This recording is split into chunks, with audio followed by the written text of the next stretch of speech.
आज जो लोगों ने प्रश्न किए हैं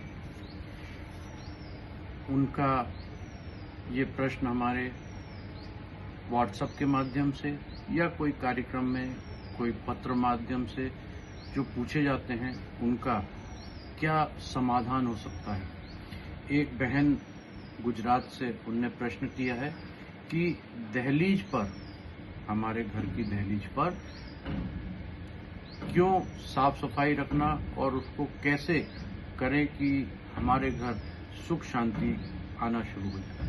अगर सबसे पहले तो दहलीज की पूजा अवश्य करें।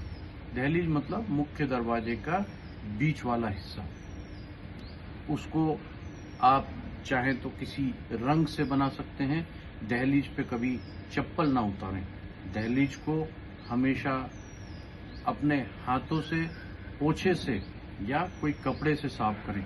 कभी भी दहलीज पर जूठन या उधर पे बैठ के भोजन ना करें और ना ही दहलीज पर हमें किसी भी तरह की गंदगी रखना चाहिए। दहलीज पे अगर सुबह शाम आप दीपक लगा सकते हैं तो अति उत्तम है। दहलीज के बाहर पहले आपको अगर ध्यान हो तो हमारे दादा दादी या हमारे बड़े बुजुर्ग पानी छींटा करते थे घर के बाहर, आंगन में या दहलीज के बाहर। उसका सबसे बड़ा उन्होंने जो समझाया कि धूल मिट्टी घर के अंदर नहीं आती है, जो नकारात्मक ऊर्जा होती है वो घर के अंदर नहीं आती है। साथ ही जो है इसमें बहुत ही सारी पॉजिटिविटी, जैसे मिट्टी में जब हम पानी छिड़कते हैं तो उसकी एक खुशबू होती है, वो हमारे मन को प्रसन्न करती है। और पानी और जो मिट्टी दोनों आपस में जब मिलते हैं तो हमारे दो तत्व शरीर के भी मजबूत होना शुरू हो जाते हैं। तीसरा सबसे जरूरी जो कारण था कि जब दहलीज की धूल के रूप में राहु घर के अंदर प्रवेश करता था तो वो राहु घर के अंदर प्रवेश ना करे, इसलिए जल छिड़का जाता था।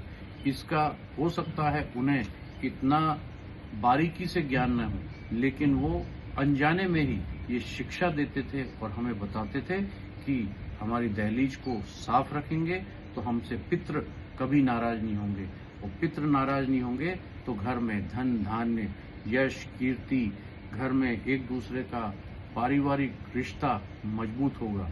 घर में कभी अन्न की कमी नहीं आएगी, कभी धन की कमी नहीं आएगी, कभी भी आपसी कलह नहीं बढ़ेंगे। तो आप ये उपाय को जरूर करें। बहुत छोटा सा उपाय है।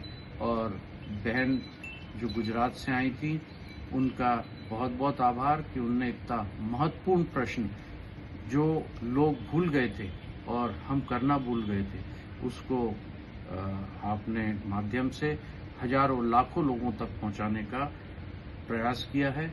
इस उपयोग को, उपाय को आप अवश्य करें और स्वस्थ रहें, मस्त रहें, दीर्घायु हों, बहुत बहुत कल्याण हो आपका, यशस्वी हो, तेजस्वी हो।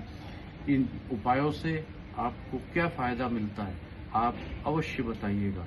अगर आपको करने में कोई परेशानी आई हो, कुछ भी आपको नहीं समझ में आया हो, तो आप व्हाट्सएप के माध्यम से, पत्रों के माध्यम से या हमारे जो दूसरे विविध प्रकार के और संचार व्यवस्थाएं हैं उनके माध्यम से फोन करके आप इस पर और विचार कर सकते हैं और बात कर सकते हैं।